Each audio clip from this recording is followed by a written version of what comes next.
Whispers of fear in Pine Ridge. Pine Ridge was quiet, too quiet. The kind of quiet that makes you feel like the world has stopped turning, leaving you in a frozen moment of eerie stillness. The kind of quiet that settled deep in your bones and made you afraid to breathe too loudly. Every rustle of leaves, every snap of a twig, felt like a thunderclap in the silence. Nestled deep in the woods, the town felt like a forgotten world, a place where time stood still and the outside world seemed like a distant memory. The air was thick with the smell of pine needles and damp earth. It was a scent that clung to your clothes and lingered in your nostrils, a constant reminder of the forest's presence. It was the kind of place where secrets whispered through the trees. The wind carried tales of old, stories of the past that mingled with the present. The year was 1983. A time when the world was simpler, yet Pine Ridge was anything but. The first disappearance had shocked everyone. It was as if the ground had opened up and swallowed her whole. A young woman, out for an evening jog, vanished without a trace. Then another, and another. The pattern was unmistakable and the fear was palpable. Each disappearance followed a chilling pattern. Young people lured into the woods, never to be seen again. The missing posters multiplied, each one a stark reminder of the growing danger. Fear became a constant companion to the residents of Pine Ridge. The authorities were baffled. They searched tirelessly, but the forest seemed to swallow their efforts whole. A sense of dread hung heavy in the air, as palpable as the morning mist. It seeped into every corner, every home, leaving no one untouched. The name The Hunter began to circulate in hushed tones, a figure of legend or perhaps something more sinister. Whispered rumors claimed he knew the woods better than anyone. He moved like a shadow, unseen and unheard until it was too late. He would stalk his prey, waiting for the perfect moment to strike. His presence was a constant, unseen threat, lurking just beyond the edge of sight. People were afraid to go out alone, especially after dark. The once familiar paths and streets now seemed fraught with danger.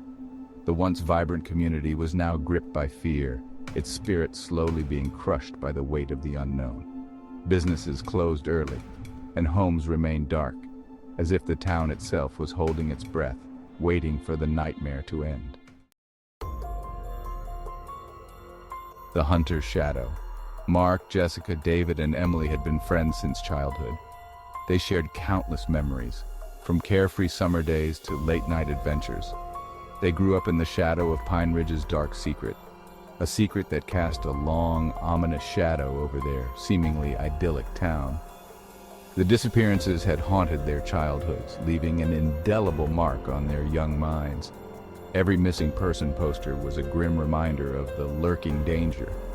Now, as teenagers on the brink of adulthood, they refused to let fear control their lives. They were determined to face the darkness head-on, no matter the cost. They were determined to find out the truth behind the hunter and bring an end to the nightmare that plagued their town. Their resolve was unshakable. Mark, the pragmatic one, suggested they start by researching local legends and any similar cases in the past. He believed that history often held the answers to present mysteries. Jessica, with her sharp intellect, would scour old newspapers and police records. She had a knack for finding hidden details that others might overlook. David, always the adventurer, proposed exploring the woods, looking for any signs or patterns that might lead them to the hunter's lair. His bravery was both a strength and a risk. Emily, the intuitive one, insisted they needed to connect with the victims' families, believing their stories might hold the key to unraveling the mystery. She felt that understanding their pain was crucial. Driven by a shared sense of purpose and a flicker of teenage bravado, they embarked on their dangerous quest. Their bond was their greatest strength.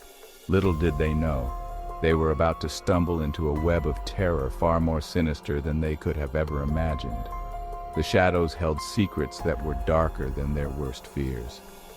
Their investigation was a race against time, each passing day increasing the likelihood of them becoming the next victims. The clock was ticking, and the stakes were higher than ever. The Pact.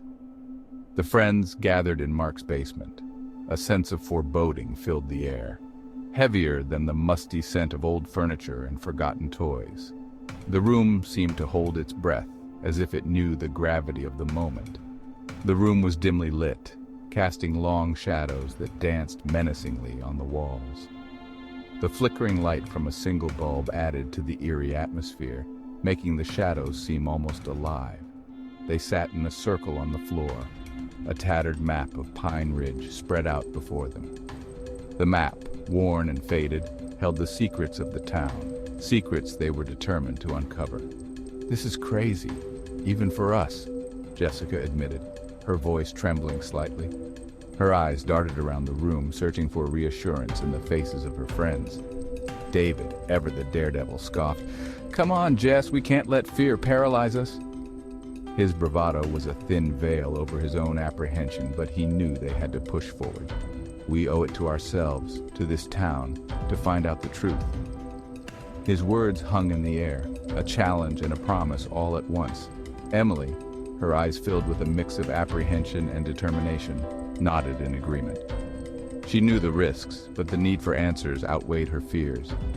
"David's right. We can't ignore this any longer. We have to be strong for each other." Her voice was steady, a stark contrast to the turmoil she felt inside. Mark, always the voice of reason, laid out a plan. His calm demeanor was a source of comfort, a beacon of hope in the uncertainty. "We stick together, no matter what." His words were a binding force, a promise of unity in the face of the unknown. "We tell no one about our investigation." The secrecy was crucial, a shield against the dangers they might face. "And if anything at all feels off, we run. No questions asked." The gravity of his words was not lost on them. They knew the stakes were high. They sealed their pact with a solemn nod, their youthful faces etched with a newfound maturity. The weight of their decision was palpable, a heavy burden they were willing to bear. The weight of their decision settled upon them, heavy and cold, but they were ready to face whatever awaited them in the heart of the woods. The journey ahead was fraught with danger, but their resolve was unshakable. Together they would uncover the secrets of Pine Ridge, no matter the cost. Days turned into weeks as the friends meticulously followed every lead, each clue leading them deeper into the dense woods surrounding Pine Ridge. They spent long hours poring over old maps and local folklore, trying to piece together the puzzle of the hunters' motives and methods. Their search led them to an abandoned cabin, hidden deep within the woods, shrouded in an eerie silence. The air around the cabin was heavy, as if the very trees were holding their breath. The cabin was dilapidated, its wooden walls rotting and overgrown with vines. The windows were boarded up and the front door creaked ominously in the wind. Despite its derelict state, an unnatural stillness clung to the place, sending shivers down their spines. Cautiously they approached the cabin, their hearts pounding in their chests. Inside, the air was thick with dust and the smell of decay. Cobwebs hung from every corner, and the floor was littered with debris. As they ventured deeper into the cabin, they discovered something that made their blood run cold. Scratched onto the wall, amidst crude drawings and unsettling symbols, was a message. It was a chilling warning, seemingly left there just for them. The message scrawled on the wall sent a wave of fear through the group. It was a clear warning. Curiosity killed the cat. Below the message, a crude drawing of a skull and crossbones sent chills down their spines. The air in the cabin seemed to grow colder, as if an unseen presence had been disturbed. Emily pointed to a dusty, old journal lying open on a makeshift table. Its pages were filled with disturbing sketches of people being hunted and gruesome descriptions that made their stomachs churn. "This is his diary," David whispered, his voice trembling. "He calls himself the Hunter." The diary entries were filled with a chilling sense of detachment and a perverse pleasure in inflicting pain. The friends exchanged uneasy glances. They were no longer dealing with just a legend. They were face to face with the twisted mind of a killer. Suddenly, a twig snapped outside the cabin. The friends froze, their breath catching in their throats. They listened intently, their hearts pounding in their chests. The sound of heavy footsteps crunching on dry leaves sent a wave of terror through them. Someone was outside, watching them. Panic surged through the group. They were trapped. Desperately, they searched for an escape route, but the windows were nailed shut, and the front door creaked ominously under the weight of something pushing against it. The footsteps outside were getting closer, each step deliberate and heavy, heightening their fear. They huddled together in the darkness, their eyes wide with terror, listening to the sounds of their own ragged breathing.